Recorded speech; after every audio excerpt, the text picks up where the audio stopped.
But first of all, thank you so much. Good morning, good afternoon, and good evening to you all. I know that people are joining from all over the world, so enjoy your coffee if it's early, and I hope you've had a good meal and a glass of wine if it's late.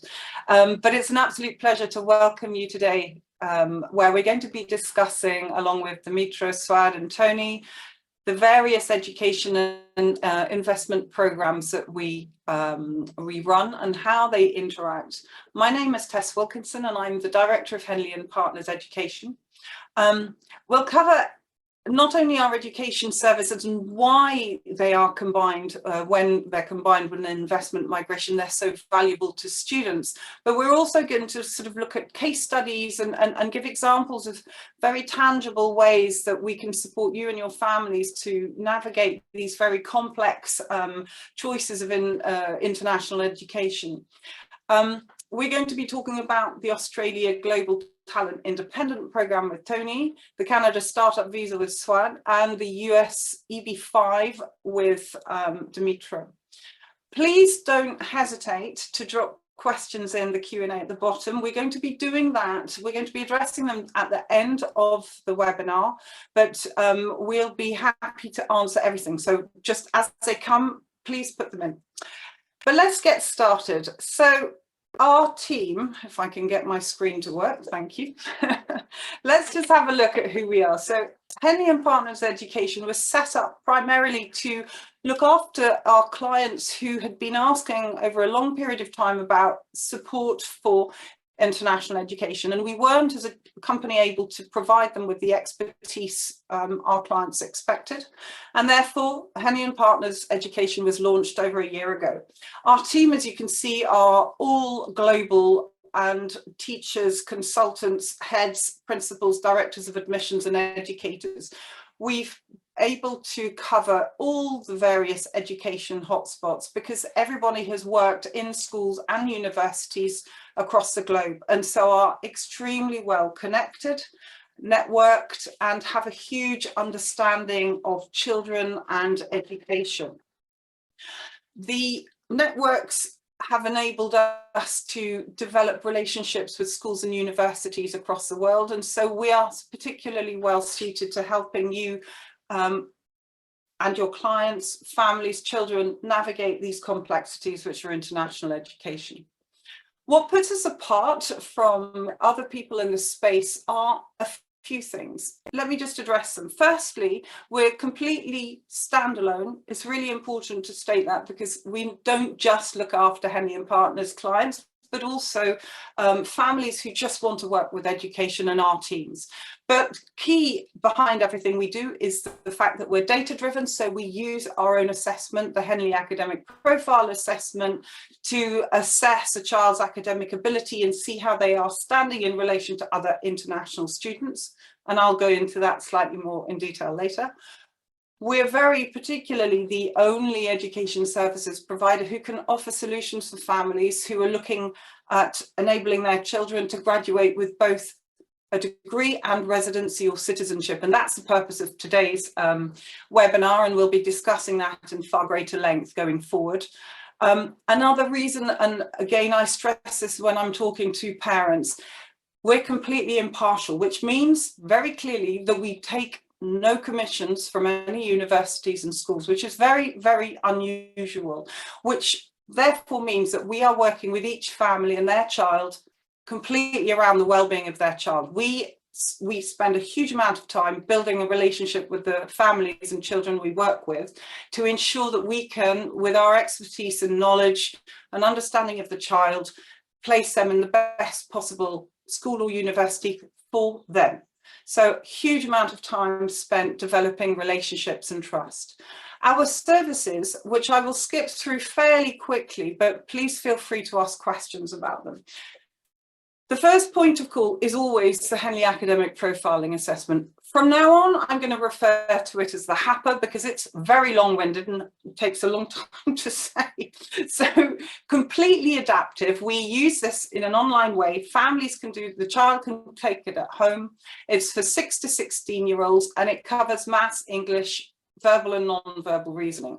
Behind this, the whole point of it is for us to be able to assess a child's academic ability, as I said earlier, in relation to other international students of their exact age. Because when we're working with a family and a child who's, let's say, got a very elite competitive university or school in mind, part of the guidance we need to provide is this the right school? Are they academically able to thrive in the school that they're going to? So this is a starting point, and it enables us to provide families lots of information about how their child is doing. It also enables us to see their potential going forward and helps us guide them. When they have done the assessment, the report that it produces here, you can see it here, is particularly structured, so it shows how the child, and it is the dark grey line at the bottom, that's the report, that's the results of the child who's done the assessment.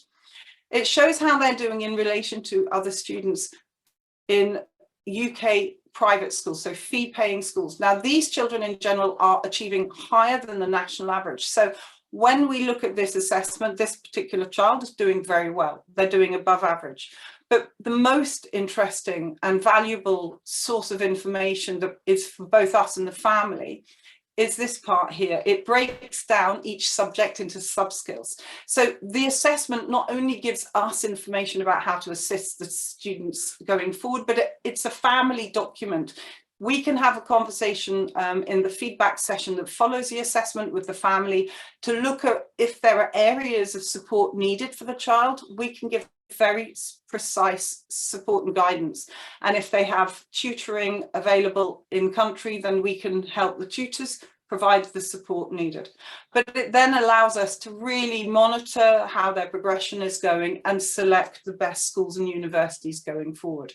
Another reason we do this and why we start working so early with children is that very often families are saying, we'd like our daughter, our son to go to one of the Ivies, Oxford, Cambridge, these sort of universities. They are highly, highly competitive. This is a tweet from Harvard from 2022. That year, there were 65,000 applicants.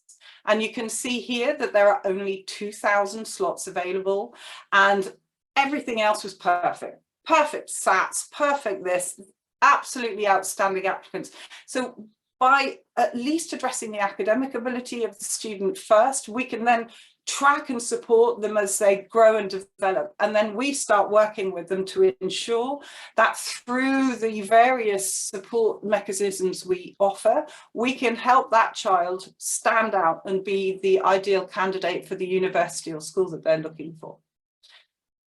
So following that, and assuming that we are here to help a family, either, as I stray again, it's both schools and universities. We work with children from age tiny 2-year-olds. We've got a 2-year-old at the moment, all the way up to adults who want to do masters and MBAs. But we will always sit down with you, because I said earlier, it's all about building a relationship. When we're talking about education, it's all based on trust. The conversation you will have with us is not going to be the same as you'd have with Tony, Dimitri and Swad, which is far more brain logic. It's your taxes, it's your future, etc. Children, it's a different conversation. It's about your heart. So we will work with you over a long period of time, as I said, to get to understand your needs, what you're looking for. We meet with your child. We introduce you to our counsellors who would be working with you depending on where you're wanting to go in the world. And then we just go through a very long process of steps to put together long lists of possible schools or university, then shortlisting them. We support applications, we prepare any assessments, we have tutors, we have mentors, we have a host of different additional services, which I'm going to mention in a moment, that are here to assist you and your families to find those perfect matches. So you can see the type of services that are requested frequently by the families we work with. Firstly are the tours. So there's a big difference, and whenever we're working with a family, we will always say, go and visit either the school or the university campus. Don't just look at the website, it's going to be a totally different experience walking around and seeing what it's actually like. And we are able to offer bespoke private university tours. So that means that we'll set up a visit with the universities that have been identified. And we will put the families in a position where the students can talk to professors, they can meet admissions directors, they'll be able to sit in lectures, assuming that the campus is functioning, that it's during term, and they will have an experience that's completely different to just walking around and having a look from the outside. Again, we offer summer program support, so if you are looking to structure a plan for your child going forward, so what are we able to put in place, assuming that, let's say they're 12, 13, 14, how can we help them to be that wonderful candidate that's really competitive universities throughout the world are going to want? We offer pre-college counselling. Again, this is very US focused, but it's very much about assisting a child's development so they can have the time needed to do the necessary voluntary work or sports or arts or all the things that particular college that they're interested in applying to want. We have a team of specialists in educational needs, special educational needs, so neurodivergent children. We can support people looking at international education around that.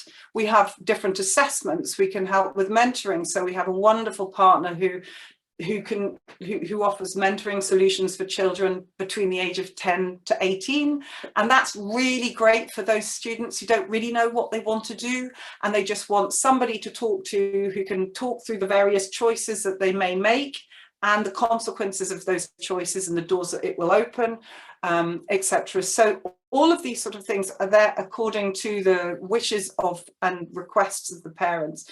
The most interesting one, I think, and quite unique, is that we have another wonderful partner that we work with, and they help with homeschooling, and parents who may have extremely talented athletes in the family who can't attend regular schools. It's not just athletes, but it could be dancers, etc., musicians. They can't go to regular schools, and they have these wonderful support mechanisms for all the curriculums for those children needing homeschooling. So these type of services really are added to constantly because we're so bespoke in the way we work. It's completely dependent on what the family is looking at.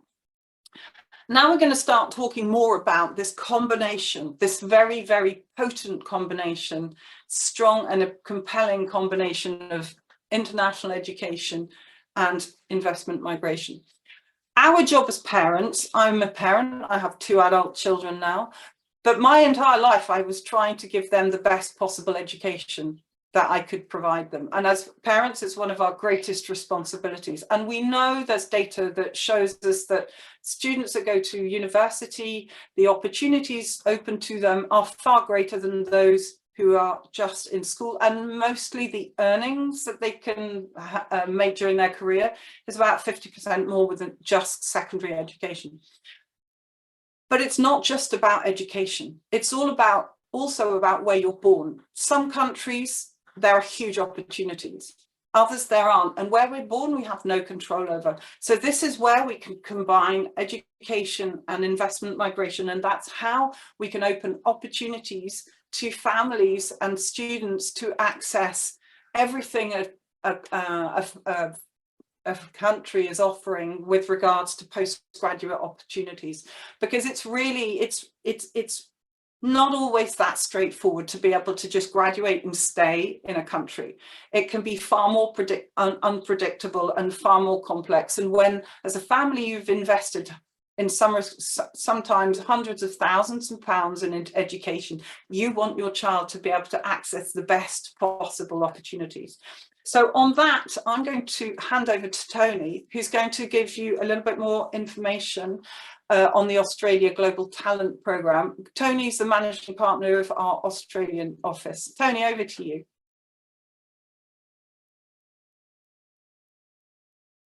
You're muted, Tony. Unmute myself, yes, sorry about that. That's a wonderful background. Thanks very much for that. Good morning, good evening, everybody. Welcome to the webinar. As Tess mentioned, my name's Tony Leneves. I'm the managing partner of Henley's here in Melbourne. We look after a number of programs that the Australian government has. Tonight I'm going to talk about the Australian Global Talent Program. But you know, Australia does have a very large immigration program. Global Talent is just one very small part of that. But we've found at Henley's over the last, I guess, 4 or 5 years since the Global Talent stream has been available, that a huge number of our clients are looking at this particular program principally because of the education opportunities for their children. And I'll go into why it's so appropriate for that in a moment. So when I'm talking to people about Australia, often we get asked, you know, why is Australia such an attractive place for people to apply? You know, these things come up all the time. You can see them on the screen there, the standard of living. It's a very multicultural country here. It's politically and economically stable. Our immigration system is very merits-based. Most of it, we do have small programs like our investor program and our global talent program that are slightly different.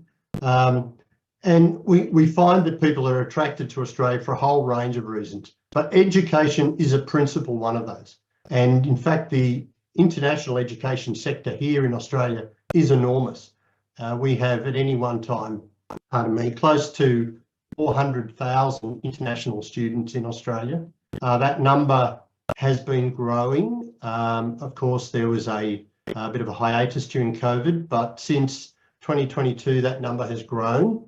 And recently, there have been changes mooted by the government to curtail that a little bit and make it a little bit more difficult for international students. And that's why programs like Global Talent are so attractive. So let me tell you a little bit about the history of the program. It was introduced in 2019 by the then government as a pilot program. The objective is to try and attract the best and brightest talent from around the world in a range of industry sectors, future-focused industry sectors, and to fast-track their pathway to permanent residence. And that's the key. The key with this is that Global Talent is a direct-to-permanent residence program. Unlike a lot of other programs that the Australian government has, where there is some sort of interim period of temporary residence, Global Talent is direct to permanent residence. The way you qualify for it, well, you can see there on the screen now, there are 10 future-focused industry sectors, and the government is looking for people involved working in those sectors, managing businesses in those sectors, doing research in those sectors, anything to do with that sector, but at a very high level. So we're not, you know, if you think about somebody working, for example, in financial services, which is a big one for us, or fintech, we're looking at C-suite level executives and above, really the top of their industry, some innovative element to what they do.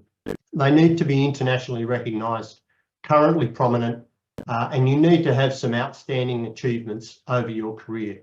But if you qualify, if you meet the Australian government's bar for this program, it's very attractive. There's no investment required, none whatsoever. The program takes somewhere between 9 and 12 months from the day you kick that off with a call to Henley Partners to when you have Australian permanent residence.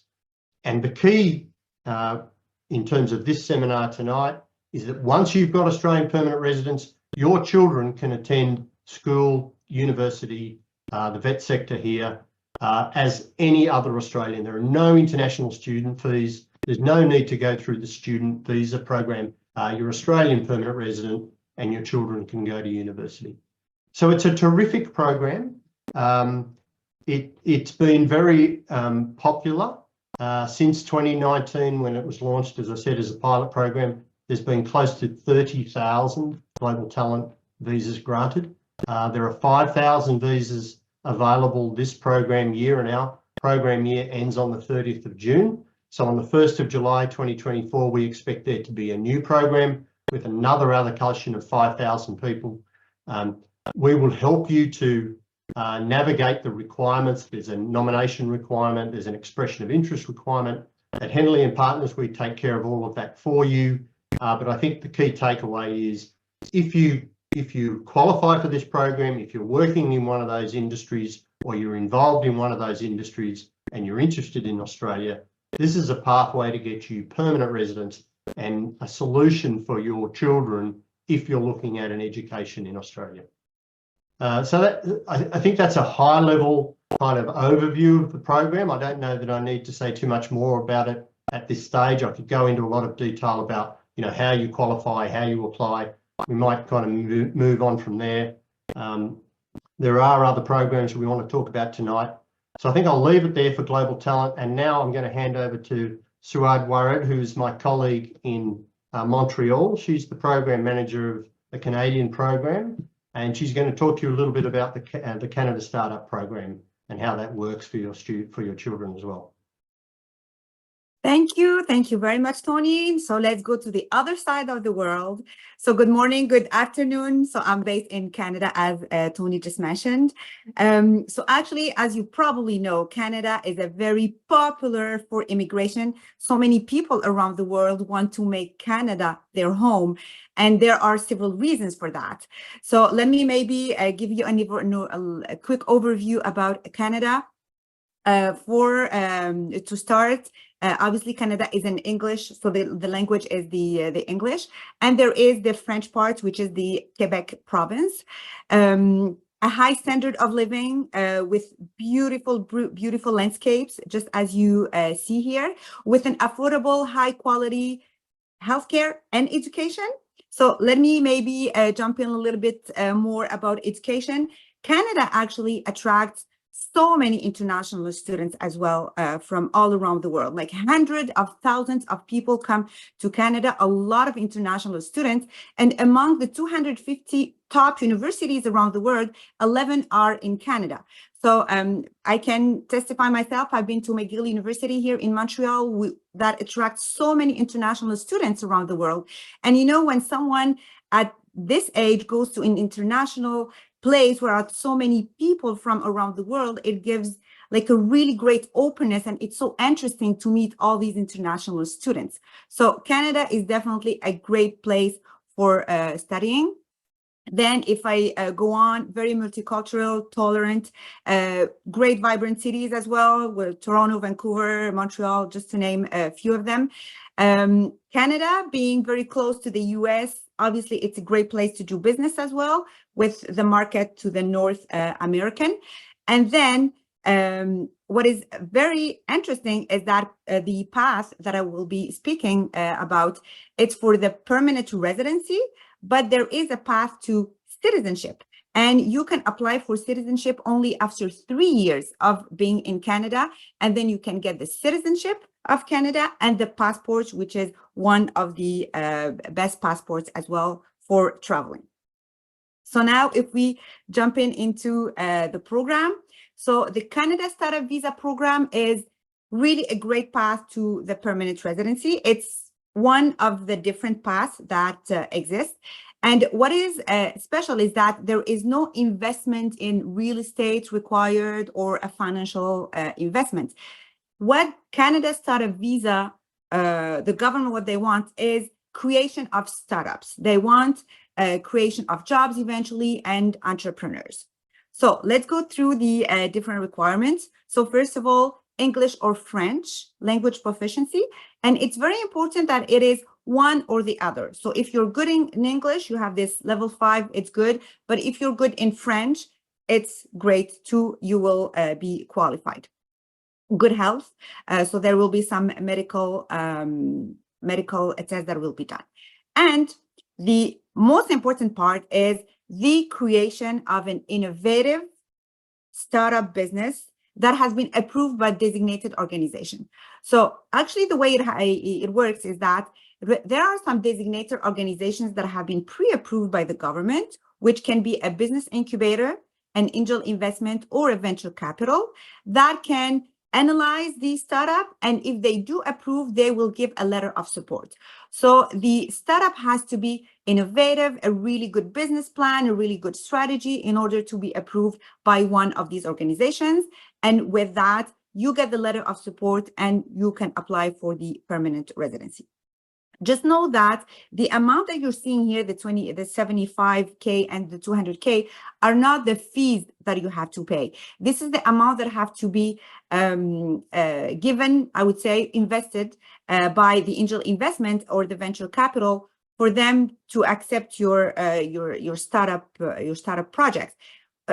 In the case of the business incubator, there is no minimum investment required, but as long as you are accepted in one of these, you will be good to go. But this is getting a little bit technical, but we will help you throughout this whole process. As for the fees, what I can say, it is approximately, it can be more, it can be less, 250,000 US, depending on different situations. And the processing time is between 12 to 37 months to have the permanent residency. What we can tell you though is that we have done a couple of files lately, and we have had 1.5 to 2 years to get the permanent residency.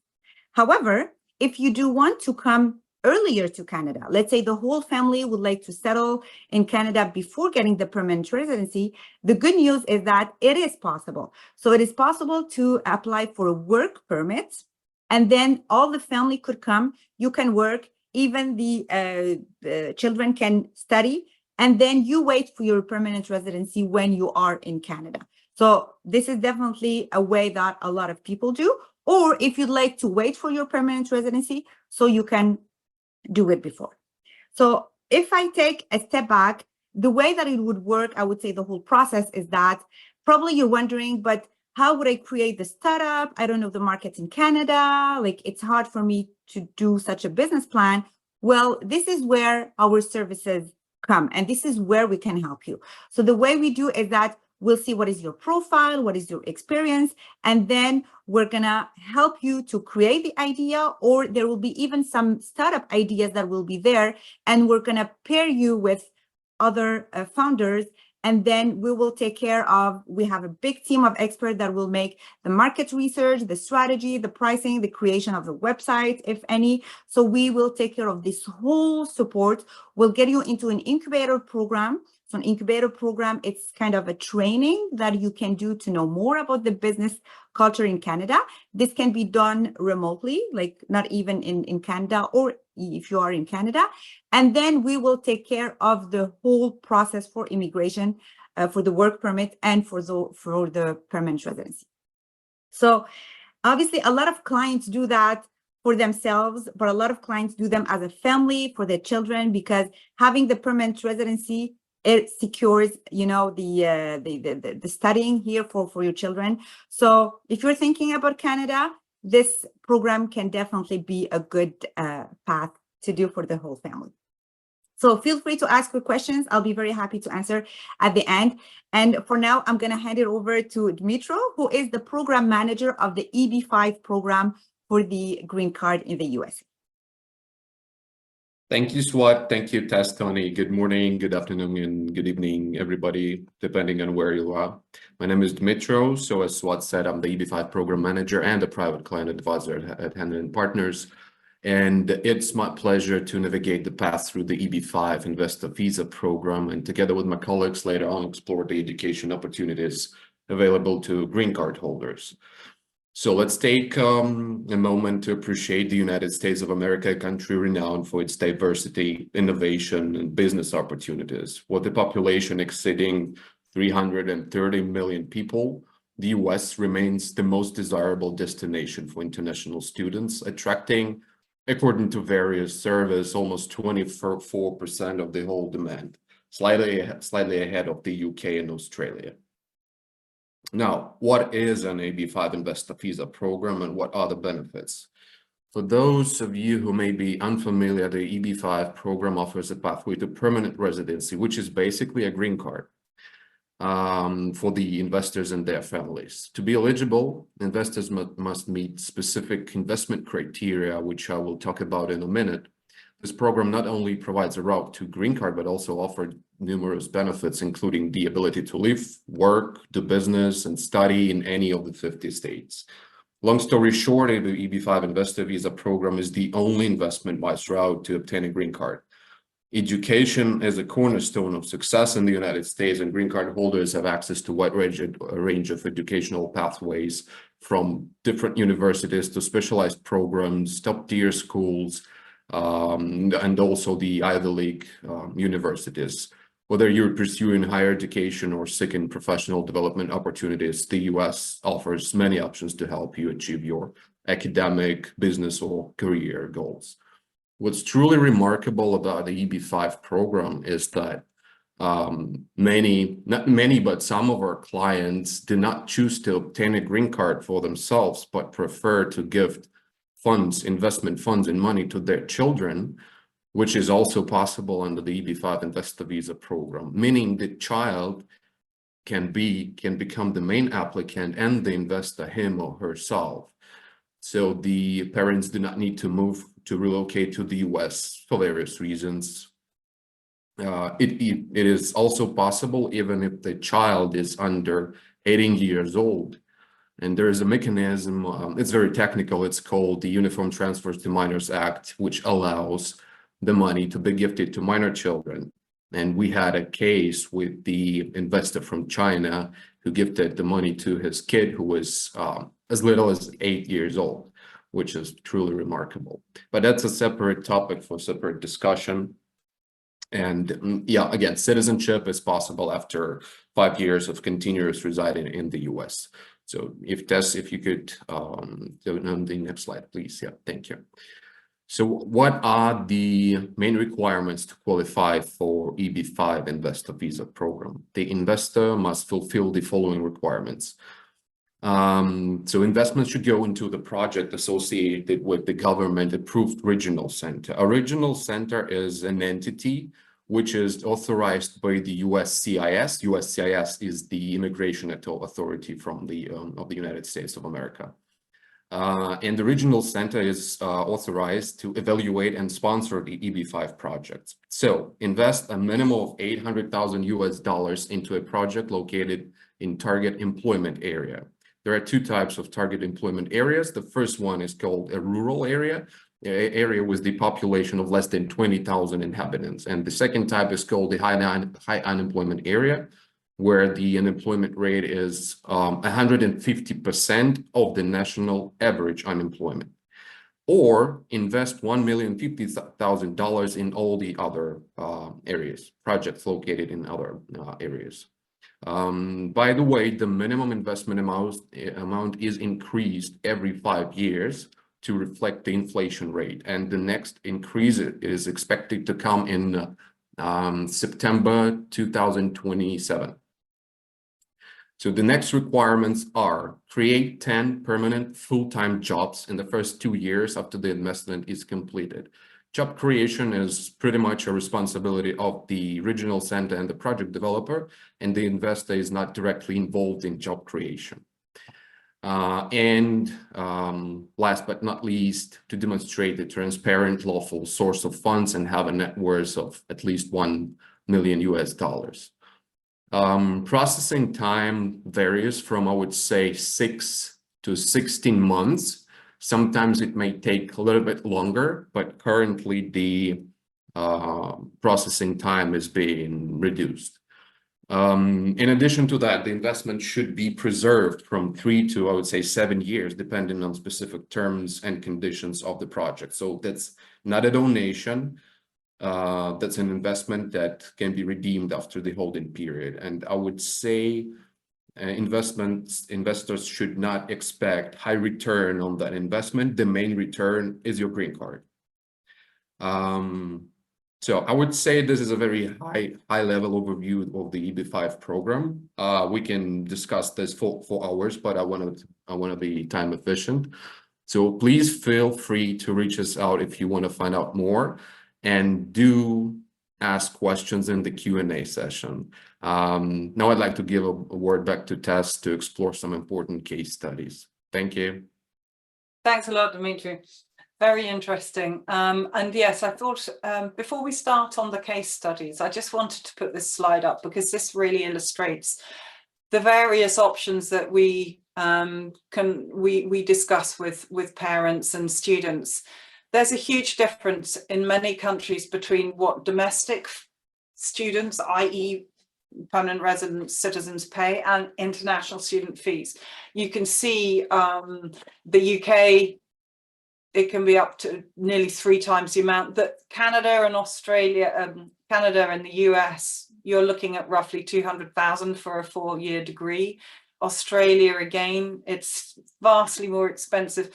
The difference is Europe. Europe's a very interesting, fairly complex case, because obviously we're talking about lots of different countries, but there are certain ways, and in certain countries like Denmark, Germany, etc., that actually offer free higher education. But in general, it's a far cheaper solution to the UK, to the USA, Canada, and Australia. So just really important to know that when there really are options in all sorts of ways for everybody in every budget with regards to higher education, and that's part of our job, is to sort of outline all of that. But let's just dive into a couple of case studies. I've focused on Canada and on the USA, but interestingly enough, I'm just going to rapidly talk about a client we worked with from the US who decided to do the GTI very recently. And we worked with them with Tony on an extremely tight time schedule. We started working, Tony, I think it was back in December or November last year, we had the first call with this client, and the child started in their school in January or February, I think it was, this year. So we were able to, I said earlier that we have a very long period of time when we're working with families, but there can be situations like this when we can work very quickly. And it was a very, very, Tony, I don't know if you've, because I think you know exactly which client we're talking about here, but it was a very smooth process working together with the education team and with you.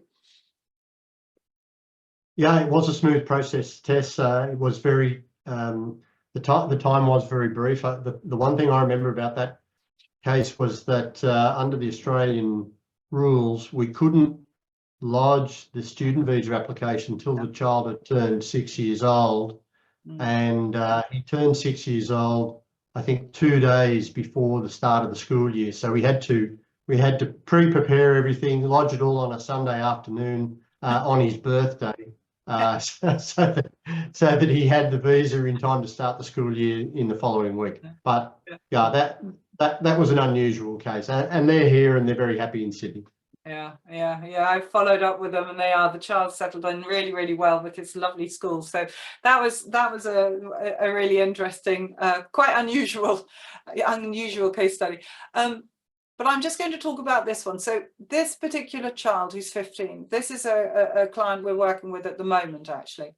And this particular child wants to study at the University of Toronto, fantastic Canadian university, very interested in able to do computer security, that sort of thing. We started talking with the family about your standard, okay, international student, we're going to go and send our child here. And then I sort of started opening up the conversation about, well, actually, have you considered the startup visa? Because you can see here on the screen that we've got the cost of the 4-year degree, as I mentioned earlier, is roughly $200,000. And then without the right immigration rights afterwards, that child would have to go back to India after 90 days. Otherwise, it's a question of getting sponsorship and jumping through hoops in order to stay and work and study, well, they can study if they want to do a master's, but to stay and work and really benefit from the Canadian careers and systems. So we then opened up this conversation about the startup visa. And this family, you heard what from Swad earlier, what it entails. It's very much, Canada wants entrepreneurial investors. And this particular family, it suited completely. So we looked at the options. I sort of outlined this, and you can just see if we look at the figures here, as Swad said, it's roughly 275,000 for the family to apply for the startup visa. And you don't actually have to physically be in Canada for the PR to start counting. So the child is going to stay in Canada until he's old enough to go to Canada to start university. And they will therefore be paying the non-Ontario resident fee of 45,000 instead of 200. So the saving is enormous. But beyond that, it means that they've already started counting towards their PR, and every single year in university will go towards permanent residency. So in this situation, this particular student, if we start doing this process now, and they're in the process, means that he'll graduate with not only a degree, but a citizenship if he decides to go that way. So it then means that they can jump straight in with no restrictions whatsoever into the career, the future studies, etc., that this child wants to do. And also by holding a passport, it gives complete freedom, whether he wants to stay in Canada eternally, or if they want to do have a certain amount of experience and go back to India to work there. Everything is open for this child, and it's by holding a citizenship, you're actually giving your child a multi-generational gift, because it can be passed down to their children. The other thing I like to sort of bring up here is the earning potential. Again, when we've invested huge sums of money in our children's education, the earning potential between India and Canada is significantly different. So there are all sorts of different options and areas of opportunity that's worth considering, because our children, we want to give them the best possible options open to them, and this will work very well for that family. We have another. Sorry. Maybe I would like to add to that. Sure, please. I'm sorry.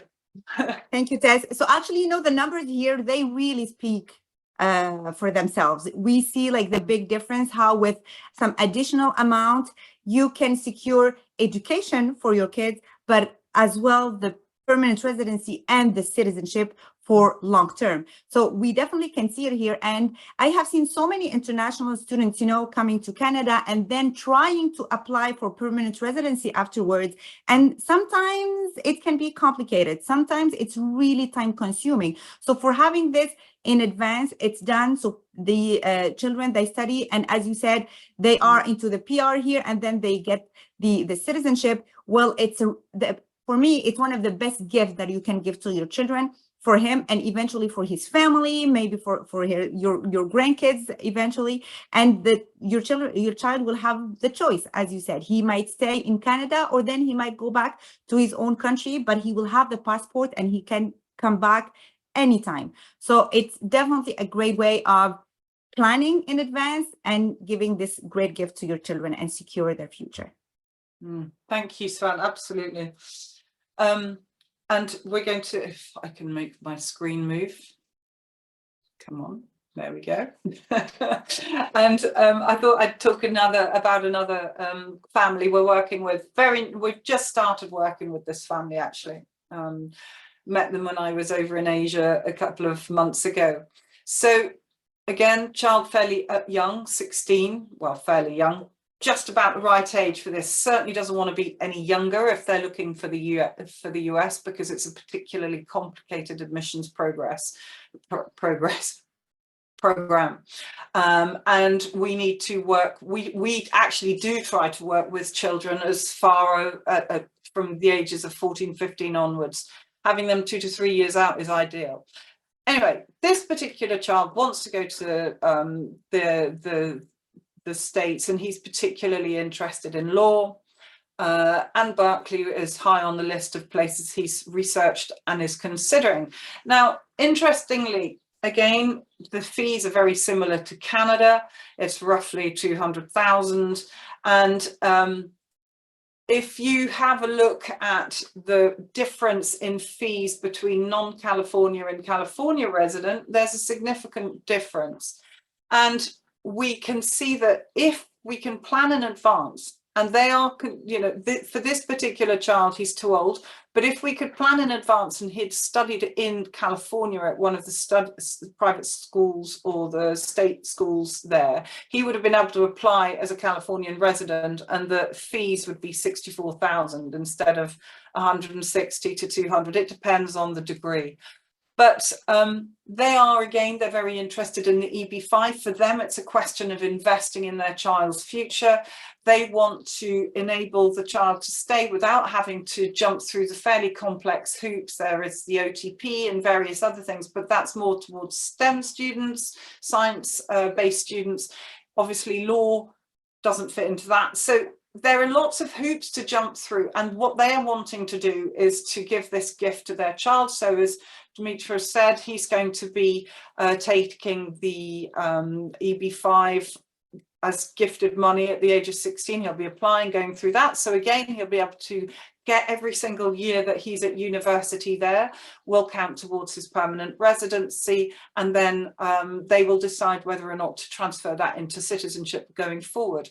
But it just gives, again, it just opens up a huge range of opportunity and possibility. And again, the earning potential between the two is enormous. There's a huge difference between what he can earn as a lawyer in Vietnam and what he can earn as an average salary in the US. So, you know, the families they've decided to go for the EB5. So we're seeing more and more and more, although, as I said earlier, we're standalone, but we're seeing more and more and more families who are looking at this as a really, really compelling option for them to secure not only wonderful education for their children, but also securing their future opportunities. So I don't know, Dimitra, if you've got anything else you want to add to this, but this is a really, you know, this is a really compelling case too. Yeah, thanks, Tess. Well, it's important to mention, I think I skipped my mind to mention this during my speech, but there are two types of green cards. So the first green card is issued for 2 years, and it's called the conditional green card. After 2 years, the US government comes up to the investor in the project to check if 10 permanent jobs were created, and if the investment was stuck in the project for at least 2 years. If these two conditions are met, the conditions are removed, and the investors are issued, and the family are issued with the permanent green card, which is issued for 10 years. And there is no obligation to transform this green card into citizenship.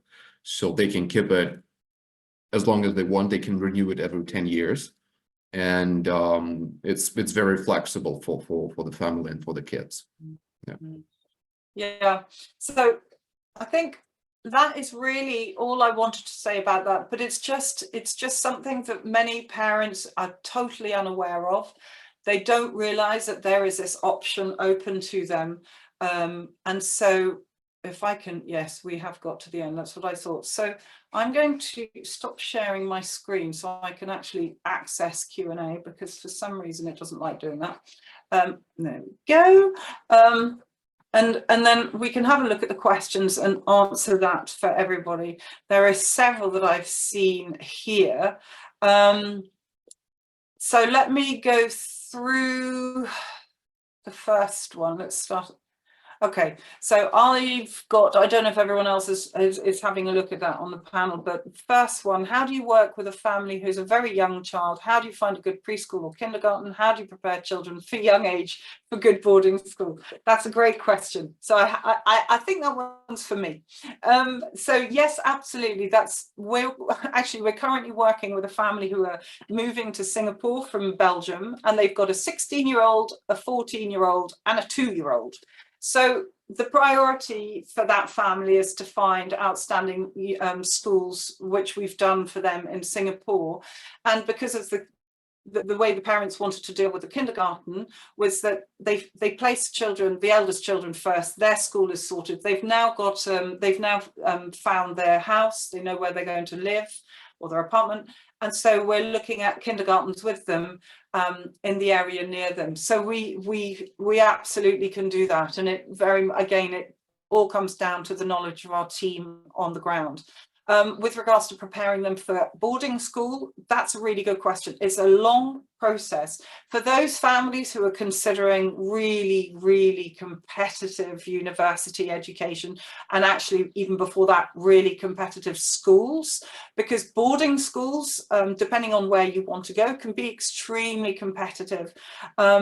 the best ones certainly can. In the UK, for instance, where it's well known that there's a really good and wide selection of boarding schools, public schools they're called here. And we will, again, assuming the child is old enough, one of the very first things we do with that child is for them to sit the assessment, the HAPA, because it gives us the academic information about that child when they're taking the assessment. And I stress, because I didn't do this earlier, it is an assessment. It is not a test. It is not pass or fail. It's not a question of revising anything. Obviously, the questions that a 6, 7-year-old are going to answer are not the same as a 17, 16, 15-year-old. So it's completely adaptive and based on the age of the child. We always start with that, and then it's a question of sitting down, and again, depending on the age of the child, we want to meet the child and get an idea of their personality and their interests and how they are. But we also obviously rely on these conversations that we have with the parents, and we want the parents to give us lots of background about their child. You know, do they love sport? Are they very talented? Are they shy? Do they thrive in environments with lots of people, or do they prefer being in slightly quieter environments? Because all of that is taken into consideration. And again, I go back to this impartiality. There is no list of schools where we say, oh, this will do, you can have that school. We don't work like that at all. It's all about you and your family and your child, and we get to know them, so we can say, here is a long list of really good schools that we know, because we've spoken to the teams in the school, we've spoken to the admissions directors, and we know that they would welcome your child, because we've been able to say with confidence, because of, you know, we're well known and respected, that the child is a really good match for that school, and we feel they'll thrive. And that's how we work. So it's all a question of assessment, getting to know the child, and then if the results of the assessment show that there may be a little bit of work to be done, then we can talk with the family about bringing in tutors. So I hope that has answered your question. Rosamund has asked, do you also work with European universities? Absolutely, yes. We have David, who specializes in Europe. It's quite a complex beast. Each country is different, what they look for. There are sort of language, obviously a lot of the universities in Europe teach in English, but not all. You know, if you're wanting to go to Swiss universities, there are all sorts of, and German universities, then you need to make sure that your degree, and not your degree, your sort of, what's the word, high school diplomas, high school qualifications match and are recognized by the school. So yes, we do. Come and talk to us about it, because it isn't the simplest application. Michael has asked if these slides will be shared. I will assume the answer is yes to that. In general, we always share them with the people who've registered. Thank you. Here we go. There's one for you, Swat. Yeah, I'm ready. Is it possible to apply for the Quebec Investor Program in parallel to the Startup Visa Program? Yeah, well, thank you very much for asking this question, because it allows me to speak briefly about the other program. Actually, Canada has different paths for permanent residency, and there are kind of 2 investor programs. And so we've spoke about the startup visa, and the other one is the Quebec Immigrant Investor Program, which has been relaunched lately in January 2024. Actually, this is a program that existed before. It has been closed, and then it has been relaunched. What is special about this program is that it is Quebec province specific program, meaning that when you do apply for this program, you will have the permanent residency to Canada. So once you have the permanent residency, actually, normally the purpose is to focus and to settle in Quebec. However, if a certain time, like you don't like Quebec that much, you still can move. So for this program, the main requirements, actually, it's more a passive program.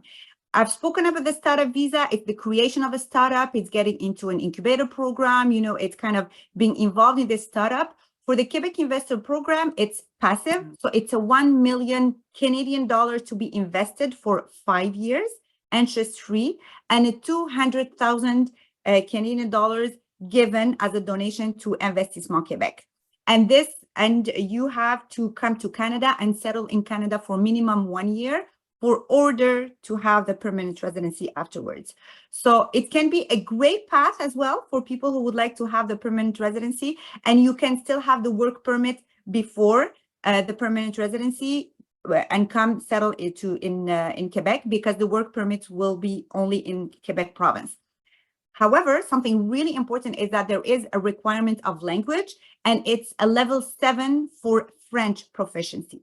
But I would say if you are really good in French, if you do have the qualifications, this program can be a great path for the whole family to settle in Quebec and in all Canada. Thank you, Sven. In fact, the next one is also for you. What are the current acceptance rates for the startup visa? And then the next one as well, which is the recent restrictions. No, sorry, the one after that, the latest news on the SUV restricting quotas. Can you explain that? So there are 2 questions here for you. Yeah, and even the third afterwards. So I'm going to be busy. So actually, what are the current acceptance rates for the startup visa? You know, I don't want to mislead you here. So, you know, to be frank, personally, I do not have this acceptance rate. However, what I can tell you is that throughout the whole process, there are kind of 2 steps. One very important step is the obtention of the letter of support from the designated organization. And as I mentioned, this you have to apply with a startup, like a really good plan, and then you can get the letter of support. So this is the first step. And then there is the second step that we file with the government, and then you get the approval from the government. What I can tell you is that for the first step, for order to have this letter of support, so we will definitely have a big team that will support you to have this. And let's say it wouldn't work to have your letter of support, we have 100%, with some incubators, we have 100% refund policy. So, you know, you can have like really this peace of mind that you will have all the support needed and you will get your letter of support. And we are so confident about is that with some incubators, you will have the refund. And then afterwards, we will go to the permanent residency process. And for this, there is a screening that is made, there is a due diligence that is made before submitting. So we really try to make it the file as solid as possible to get accepted at the end. So this is for this question. So the other question is, with the recent restrictions on student visas at the post-secondary level in Canada, are you seeing greater interest from your clients in having their children attending secondary schools as an alternative path? Actually, for this one, I'm not going to be able to answer this question either, because that's for me. Let's go ahead, Tets. I'm just thinking, yes, it's very interesting. Thanks, Swad, because I was just thinking, is that you, me, or a bit of both? It's in between. I think it's in between. Yes, exactly. Yes, is the answer. We've had families talking to us about this. There are various ways around it. One is, yes, Canada has some amazing schools, and interestingly enough, not many private ones. Their state schools are excellent. They have IB schools that you can attend free of charge. The only thing you pay for is the IB exam itself. So you can, become part of the landscape by attending these schools in advance. But, and this is where it comes, with Swad, I think we agree on this. The most what's the word? Probably the most certain, the most secure path of getting around these visa restrictions that were announced in January is residency. Because the whole point of doing the residency programs is that we take out all of these challenges. And I mean, this is not just Canada. There are several countries now where we're seeing governments wanting to bring down immigration. They're capping either student visas or the graduate route visas, or they're putting a lot of hurdles in the way for students, or the visas are going to increase in price. There are lots and lots of discussions out there. Canada, they're also talking about the impact of immigration and students on the prices of houses and rent. So it's really, given the geopolitical sort of landscape we're in at the moment, I think it is the best possible time to be having these conversations, to think about the future for your children, and realize that actually by going through the immigration, the investment migration route, you're going to get round all of these challenges, because they will constantly change. So I hope that answers your question. I don't know if you have anything else to add to that, Swed. Otherwise, the next question is definitely yours. Great, but I totally agree with all what you said, Tess. So what will be the impact of latest news coming about Canada SUV restricting the quotas? Can you please explain a bit and share its impact? Yes, definitely. For the ones who have been informed about the SUV, that have been a big announcement last week about the, and I would say that the big change is that before, I spoke about the designated organizations. Before the announcement, there were almost no limits on the number of applications and the number of letter of support that they could issue to applicants. The big change is that the government restricted this number to 10 per designated organization, meaning that before we were kind of an unlimited number of applications to now 10 applications by designated organization, which means that it limits a lot the number of applicants. And the purpose of that, you might guess, is to decrease the number because the backlog is so long. So concretely, the impact of such an announcement is that for a startup visa application, there might be 1 applicant to 5 applicants, meaning 1 family to 5 families for 1 startup visa. So for 1 startup application, it can be 5 different applicants, 5 different families, children from every family who would come with the same startup visa. And now the impact is that since it has been so restricted, incubators and designated organizations, they would take 5 applicants for 1 application because it's so limited. So before, it was very possible for 1 applicant, to just create the startup and be by himself in that application. Now it is much, much more encouraged and price more interesting to be 5. So then if personally if you are interested in such a program, what we would do is that we would look at your profile, etc., and then we will pair you with 4 other applicants, so you will be 5 into 1 application. It is always possible. Know that you can be by yourself. However, the price will go like much, much over. But this is the big impact of such a decision. Thanks, Swed. There's a yes/no question afterwards regarding the question to the Quebec Investor Programme and the SCV. Is it possible to apply for both in parallel? Yes or no? Or is it a bit more nuanced? Yeah, well, I would say normally there is no need to do both because both of them will give you the permanent residency to Canada. So normally it would be one or the other. There are some slight changes on the work permit that the SUV will give you the work permit for outside of Quebec, and the QIIP will give you for Quebec only. But the main purpose is the PR to Canada. So normally there's no way. But feel free to reach out to us. We'll analyze your situation and we'll definitely be able to advise you on the right program for you.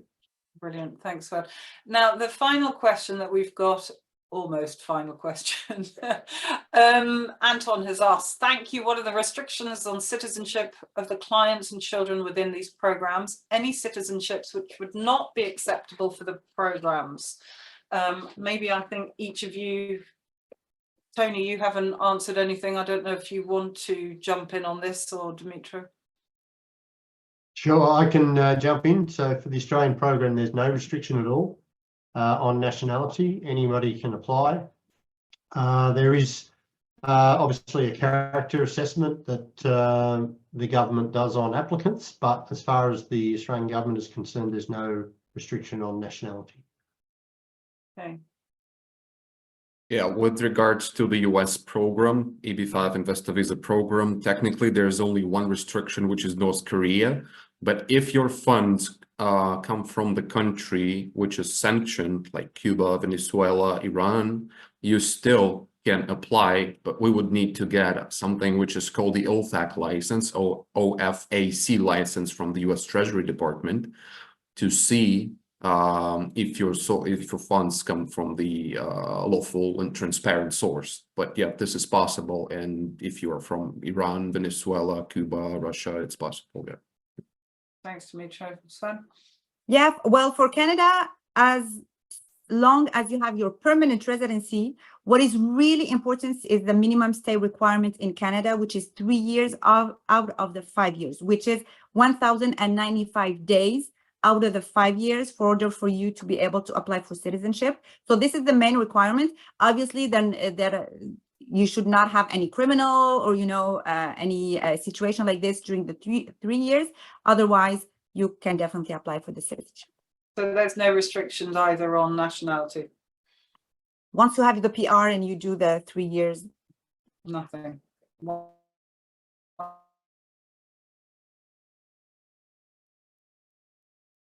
Wonderful.